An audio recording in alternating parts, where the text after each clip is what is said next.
Education support workers rallying at Premier Doug Ford's riding office today and a dozen other Conservative MPP offices to keep up pressure on the government to reach a deal.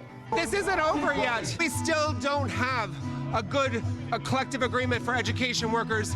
Both sides are keeping quiet about the negotiations. What we do know is CUPE has said it will not accept the Ford government's latest two-tier offer, which would give the lowest paid support workers the biggest raise. So what's next? Solidarity! Solidarity! CUPE, which represents education support workers like education assistants, caretakers and librarians, unequivocally stated it did not want this. We're going to focus on the low-paid workers. That's our goal. That's what we're hearing out there. You have to differentiate between someone that's making roughly about $40,000 a year versus someone that's making $100,000 a year. In general terms, two tiers wage scales are bad for unions because they create internal division within the bargaining unit. And of course, unions are built on unity and solidarity. And so when you introduced elements to a contract that tier workers or pit them against one another or their interests against one another, you really do a disservice to the union. And so I think the union will resist any proposals around tiering. CUPE defied the government and walked off the job despite controversial anti-strike legislation that invoked the notwithstanding clause and made heavy fines possible. The government backed down, though, promising to repeal Bill 28 this Monday.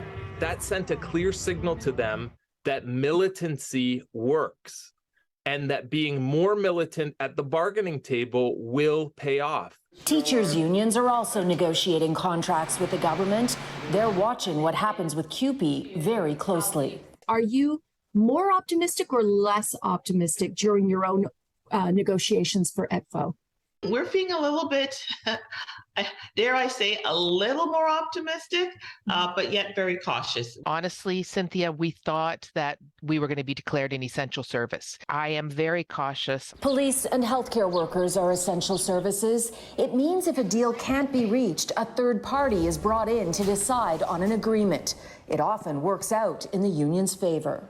Would it be so bad to be made an essential service? If we think about the technical definition of that, it would mean a worker or a job class who, when they're not at work, that the public health and safety is at risk. I don't think safety is at risk. Whatever deal CUPE signs could set a wage pattern for other unions. Public sector workers have had salary increases capped at 1% for the last 3 years. There's no doubt they're going to see this next round of bargaining with the province as a catch-up round. That they, at the very least, want to keep up with inflation. That's going to put enormous pressure on the provincial government to deliver the goods. CUPE has told me that it may have a whole lot more to say about negotiations on Monday once the Ford government repeals its controversial legislation. Support workers can strike again if talks fail. They just have to give 5 days' notice.